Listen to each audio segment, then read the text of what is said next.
Massariste, bonjour. Heureuse de vous retrouver dans une nouvelle vidéo. Notre leçon du jour est une leçon de grammaire intitulée Le complément du nom.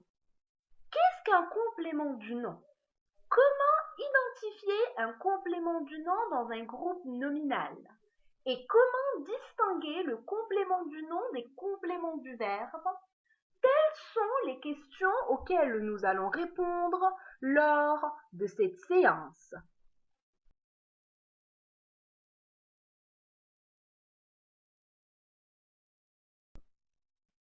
À la fin de cette vidéo, vous serez capable de reconnaître le complément du nom et de l'identifier dans un groupe nominal, puisqu'on parlera ici de groupe nominal enrichi, et de comprendre la fonction de complément du nom.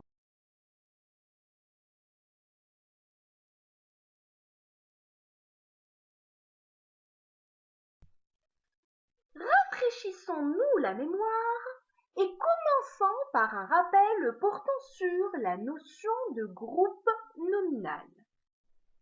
Rappelez-vous, un groupe nominal est un groupe de mots dont le mot noyau est un nom. Celui-ci est précédé d'un déterminant. À ce stade, nous parlons donc de groupe nominal minimal, composé essentiellement d'un déterminant plus nom. Mais, nous le savons tous, le groupe nominal peut être accompagné d'autres mots, d'autres groupes de mots.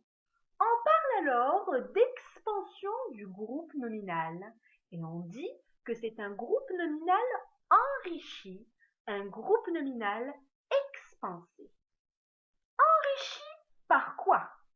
Enrichi par l'ajout d'un adjectif qualificatif, chose que nous avons déjà travaillé en classe, mais aussi par un complément du nom que nous allons découvrir ensemble.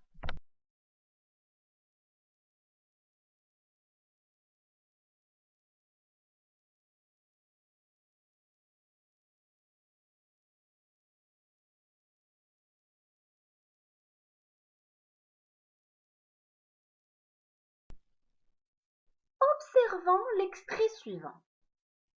Le roi Arthur. Le roi Arthur vit dans la forêt de Brocéliande. Il y invite ses fidèles compagnons sans fortune. Dans le palais de pierre et de bois, on y rencontre la fée du lac et le génie de la forêt. Tous recherchent un pays de rêve. À votre avis, à quoi servent les groupes de mots écrits de couleurs différentes? Vous avez trouvé la réponse? Bravo! Les groupes de mots écrits de couleurs différentes servent à apporter des informations supplémentaires, à apporter des précisions et à compléter le sens. Mais le sens de quoi? Découvrons-le ensemble. Analysons ensemble la première phrase. Le roi Arthur invite ses fidèles compagnons sans fortune. Regardez bien le groupe nominal suivant et identifiez le nom noyau. Ses fidèles compagnons sans fortune. Parfait. Le nom noyau est compagnon. Et nous l'avons enrichi en y ajoutant un adjectif qualificatif, fidèle. Oui, c'est un adjectif qualificatif antéposé par rapport au nom qu'il qualifie, mais aussi on a ajouté le groupe de mots sans fortune. Sans est une préposition et fortune est un nom. Le mot fortune ici, introduit par la préposition sans, vient compléter le sens du nom noyau compagnon. mais il n'est pas obligatoire. Nous pouvons dire le roi Arthur invite ses fidèles compagnons et même supprimer l'adjectif qualificatif et dire le roi Arthur invite ses compagnons. Donc, quand un mot ou un groupe de mots complète un nom tout en étant introduit par une préposition, on dit que c'est un complément du nom. Pourquoi un complément du nom?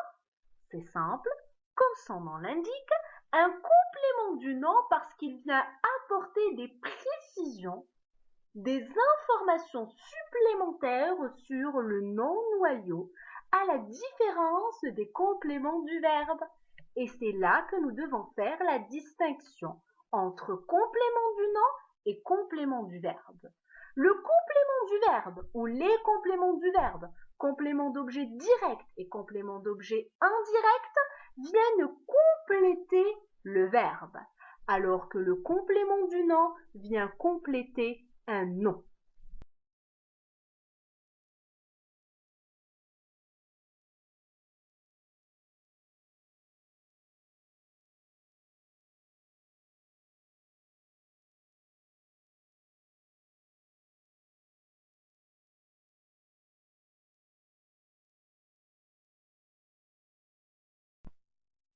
Prenons un autre exemple. On rencontre le génie de la forêt. Le nom noyau ici est génie. Le complément du nom est de la forêt et il est introduit par la préposition de. J'attire votre attention ici sur le fait que le complément du nom est une fonction.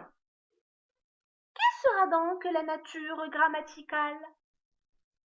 Puisqu'il est introduit par une préposition, on ne parle plus de groupe nominal, mais on parle de groupe prépositionnel.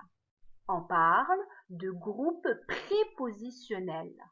Donc ici, de la forêt, nature, groupe prépositionnel, fonction, complément du nom.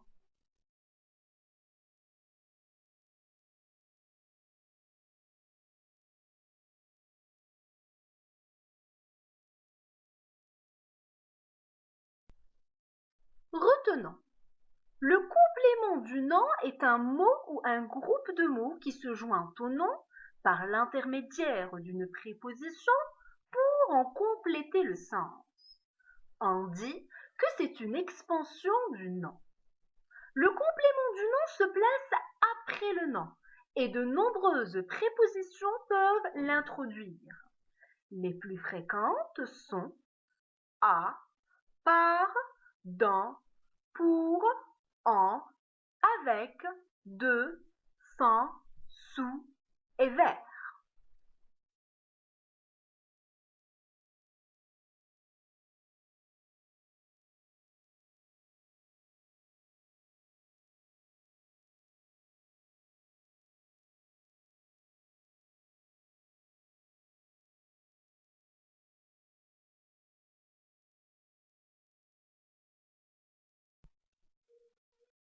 Récapitulons. Dans le groupe nominal, le nom noyau a souvent besoin d'être accompagné d'une information qui fournit des précisions. Cette information supplémentaire mais facultative peut être apportée par un complément du nom. 3 points à retenir. Le complément du nom fait partie du groupe nominal. Le complément du nom est placé après le nom et est toujours introduit par une préposition. Le complément du nom est facultatif, donc supprimable. Nous arrivons donc à la fin de cette vidéo. Merci, à bientôt!